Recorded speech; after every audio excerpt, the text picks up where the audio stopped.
Hello everyone, welcome to I Say Cosm. Today we're going to be looking at Darkness Within in Pursuit of Loath Nolder. Let's get straight into it. I am not great at games, and we're here for a casual experience.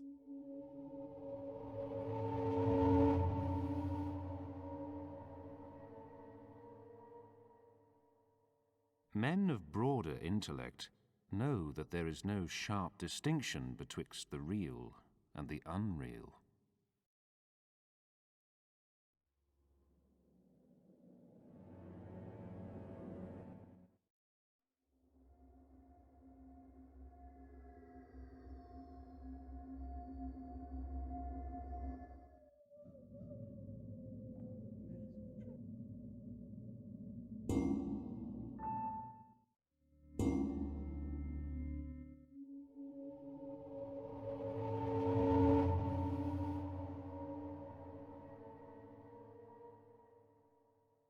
Men of broader intellect know that there is no sharp distinction betwixt the real and the unreal.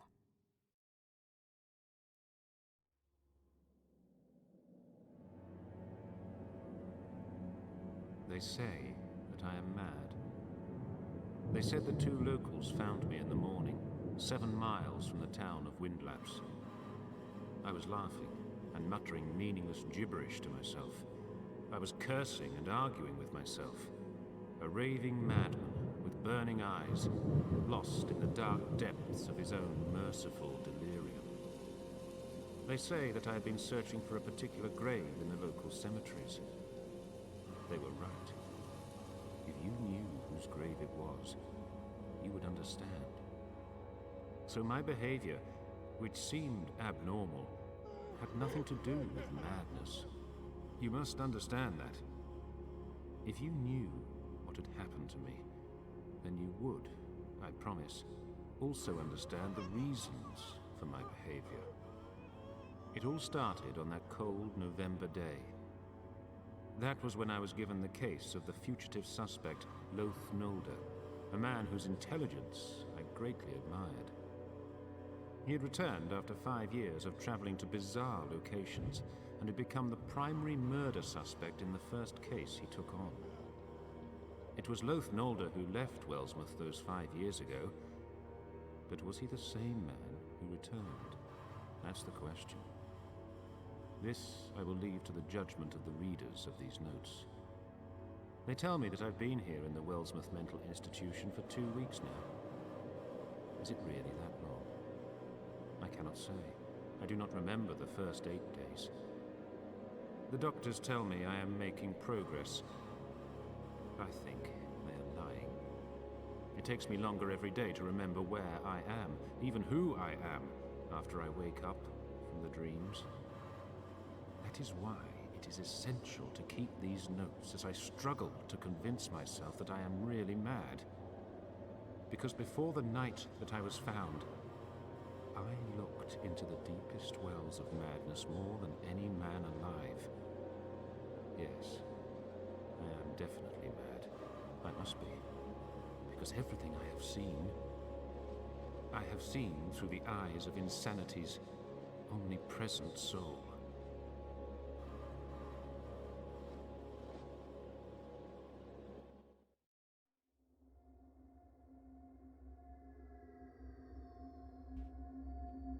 Oh, off to a good start, I think. Huh. Okay. So, I know very little about this game. Aside from the fact that a lot of people love it. I also don't do great with horror games these days. Okay. Um.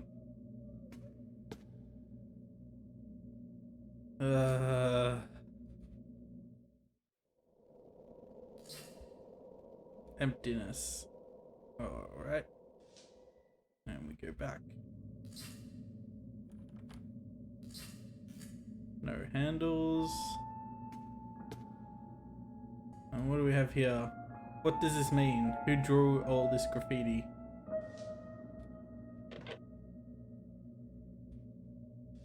Okay.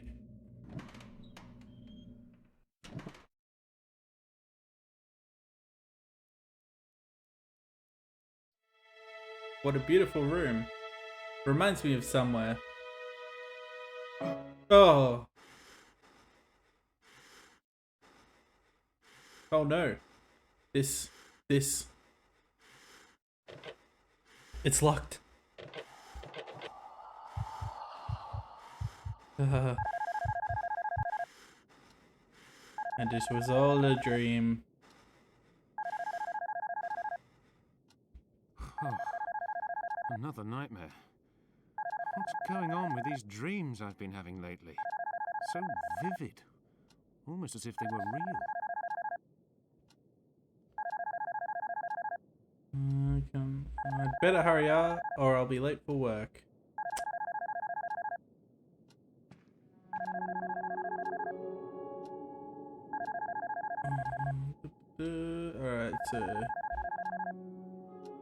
Alright, so I played Dead Space recently, and there were quite a few bits that got me jumping. Oh. Puzzle? But if you've seen my Dead Space gameplay, you'll know that I'm not great at puzzles. My dream catcher from childhood. It's my good luck charm. It's said that it protects the owner from nightmares. Nightmares are trapped in the web to be dispersed by the first rays of sunlight. Oh.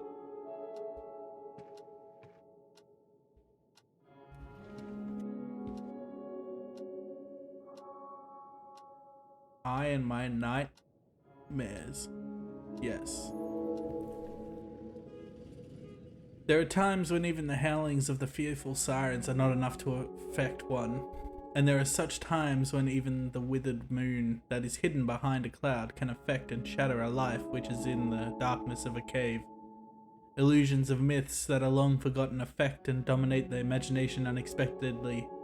Thus, some people imagine primordial forests in which thousands of unknown life forms are living, dark cities where life ended eons ago, and deserts where the highest towers of those dark cities are now no more than simple pieces of rock, revealing only very tiny portions like the tip of an iceberg.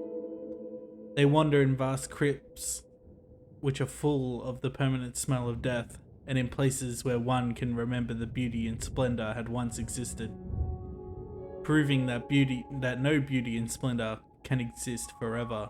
And some folk observe fascinating and dreadful details which others miss, and even if these details are sufficient to make them crazy, who can understand their meanings?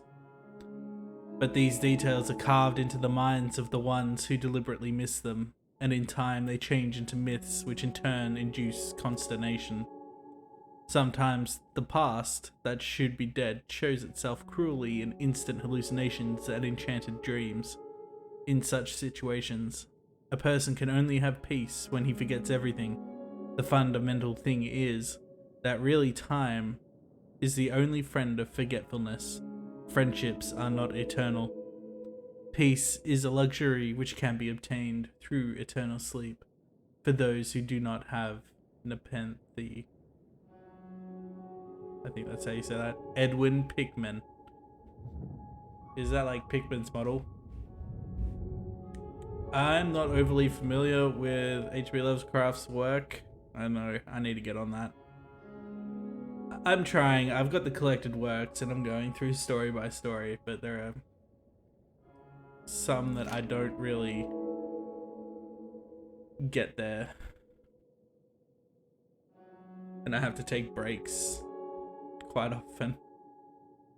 The burnt house. There it stands under sunlight, a marker to show it's still there, as black as a night with no moonlight, and its doom is laid so bare. Once, suddenly within devouring fires, it was burning, turning into this black threatening mark.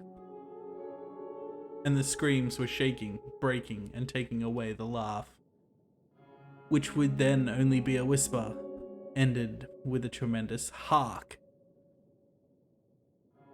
all there ended their laugh with this tremendous hark, and the fires devoured their screams as little demons fled with a laugh, before the eyes of the ones who ran in dread through the dark. Then the house burned and turned into this black, threatening mark. Time of the triumphant witch. It was noisome, bleak, and stormy night. The night after my friend Harold Gallo died. He was just 18, so full of life and bright, found dead, alone in his home by the riverside. Then, as the storm was roaring, trees swung left to right, I heard that awful story now carved in my mind. It was about a witch who'll not be seen in daylight. She was betrayed by our people, cursed the town and died. She lived in the forest too close to our town, so none would dare to enter from dusk until dawn. Seldom she came here to buy some food or a gown, and never said bad things nor caused us any harm. Still, the young ones of the town, their fear grew great. They said to the people, which must be burnt as such. But the old ones stood against, said curb your hate. They cried, betraying her brings trouble far too much.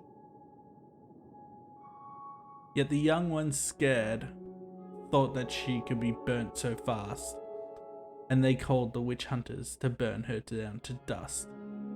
Without proper inquisition, they put her in a cage.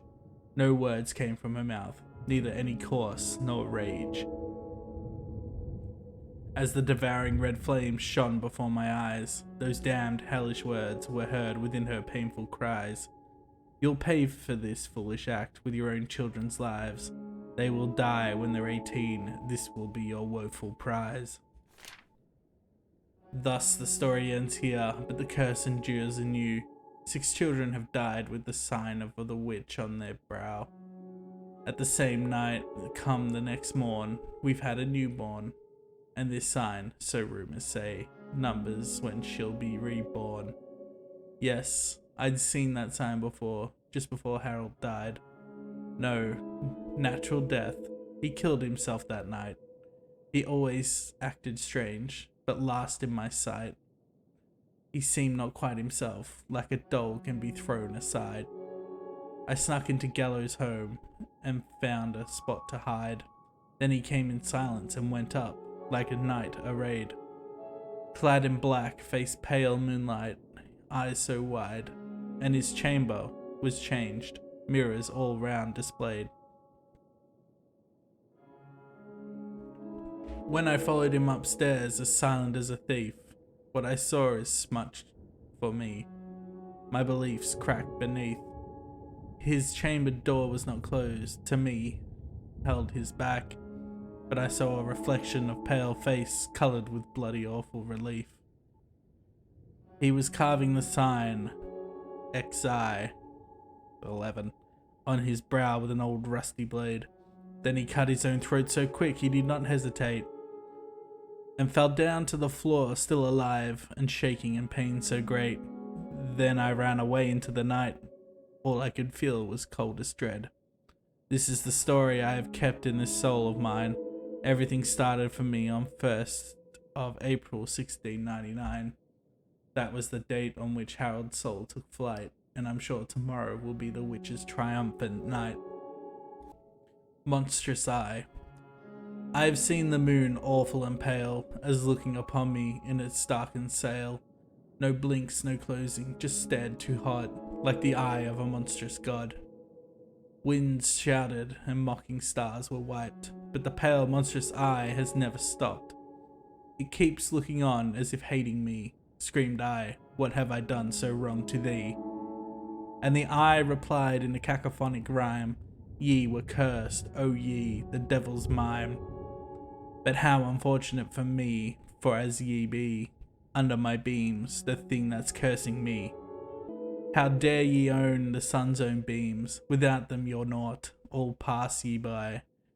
Don't look upon me, ye monstrous eye, 'cause when the sun comes, you'll disappear like dreams. Pale, lifeless, malicious sentry of night, shouted out so that clouds all flee from sight, and the raging wind suddenly died out to hear. what the unblinking eye will say to make me fear. But it has done nothing, yet still staring at me, like it was saying, "Damned thing, I do curse thee. From now on, thee'll always feel my enmity. Till the clouds will be thine only ease to eternity." And every night it keeps looking, staring at me, monstrous eye perceive. I too am just like thee, only the damned ones can safely walk under thine damned beams till the sun comes out to hinder. Through the gate of horn. Every night when I lose my fight against Lord Hypnos, Isolus sends his curse to me, affright my diadem of horns, which makes shadows move and floating things arise from their mossy basalt graves to dispel the peace of all lights. Lurkers call. I have seen them all through insanity's omnipresent soul, as burning, turning and blasphemously churning, smiling, mocking and heinously laughing, while carrying winds did haul aside to everlasting ethereal spheres, dim, bleak and heretically foul. Now from a distance seemed indefinitely tall, sinisterly lurk, wait, and in silence they crawl. And from a lightless, strangely carved basaltic hall, insistently they bawl, howl, and call. From the abyssal plains. Oh, the depthlessly sunken thing, a shady haze of unknown leak, of thoughts and dreams, and the utmost beak hiss the things of that I dare not speak. Within the city that numbly sleeps, the dreadful dead dreamer rests, and yet it persistently weaves and calls through the unknown seas that are beneath the folds. A dream. Beyond the clouds of consciousness, I dream a purple haze. From windy heights down to my poorly self, it leaks into the maze of my soul, my burden, too heavy now to lift, my binding dreary lace, and strikes me, shrieks, hisses, but yet tenderly kisses me in my cursed state of days. A haze, so bright, and brighter yet than the sun's ever-burning face, yet cold, calm, and so softly falling, as the blue light of the moon that sets. My demon, my soul, now an ill-shaded wraith, once my brightly glowing grace. Now I look quietly with a morning face, and as if I'm drifting towards death I pace. The voice. I heard a voice, or a deep gentle noise, that filled wicked lies with might. Within stone bed, the numbly dead can stay away from light. It was a phrase that was told in days of olden shadowed times. In dormant state said, the dead can wait for the time he is to rise.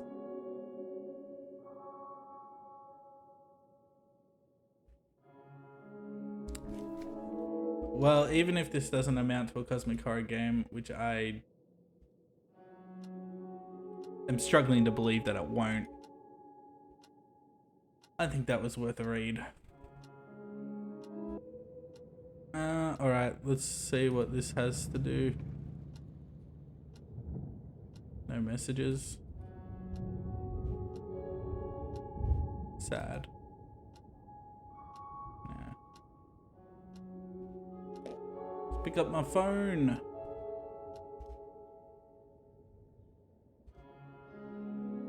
One missed call.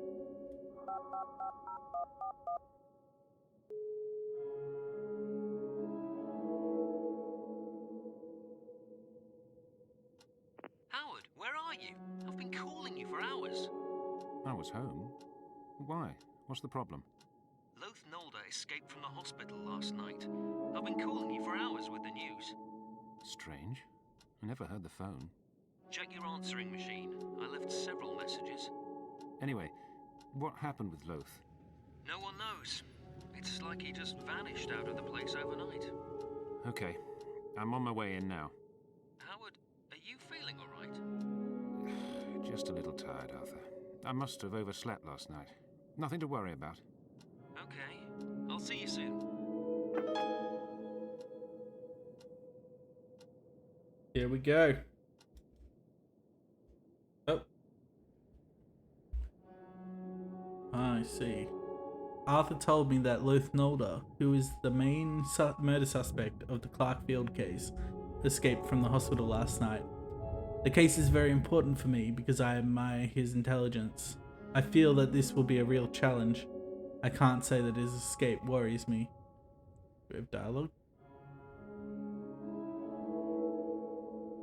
Howard, where are you? Nah, I heard that.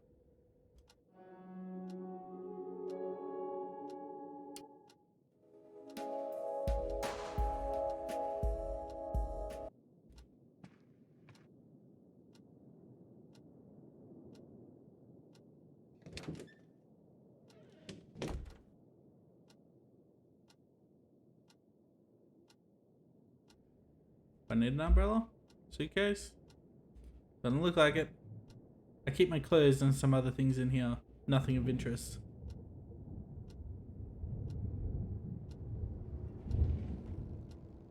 Clothes. Pillow, blanket. I don't know. Oh, hello. That ring was left to me by my father, and it was given to him by his father. My father says the symbol on it is a symbol of our family. It's very precious to me. I can't pick it up. My pistol I'm keeping in my bedroom, just in case. Alright, well, we know what that is now. Ah, here we go. Eye nightmare, just an adhesive drip. To drop into the nightmare where ceaselessly you slip. This painting always reminds me of that poem. Nope. Have a look at... Oh, what's this? One of my favorite books of poetry. Alright. Just have a... Good. Can't look down any lower.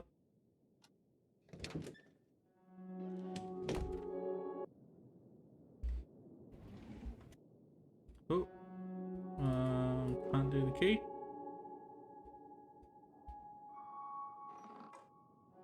Can do that key though.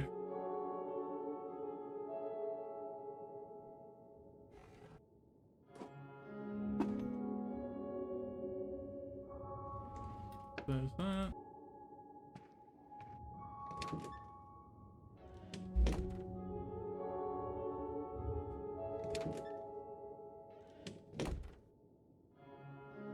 Oh, this is my house.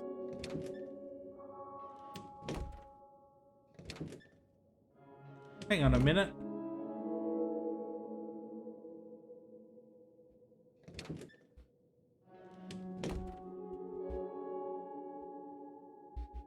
Oh, did I just turn myself around? Hang on a minute. Haven't we been in here before? Can't interact.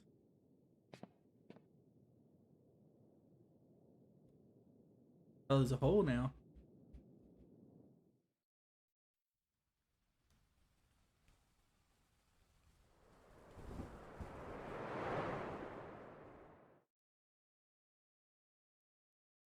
The office has been mine since I was promoted to police detective. Wellsmouth.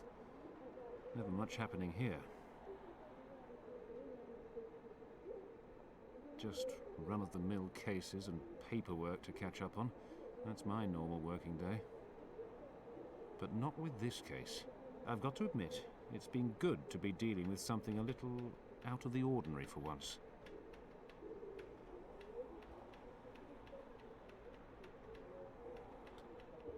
Alright, I think that'll do it for this episode.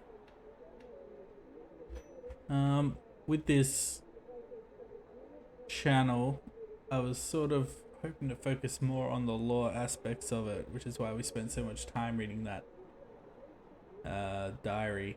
or the poetry. I can't really offer much in the way of like a dissection of cosmic horror. I just enjoy the genre. I like watching it. I like how it makes me think about how there could be things out there that are just so incomprehensible that our heads would explode, basically. And I just wanted to share this.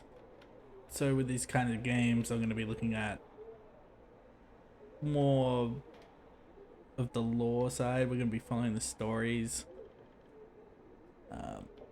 Not so much trying to speed run everything. We're just going to take our time, have some fun with it, and see where that takes us. Hopefully we discover things we probably never should have. Or at the very least, we'll get the chance to experience things we might not ever have had the chance to. Especially if you don't play video games. Anyway, thanks for watching. This is I Say Cosm. Stay tuned for more cosmic horror games.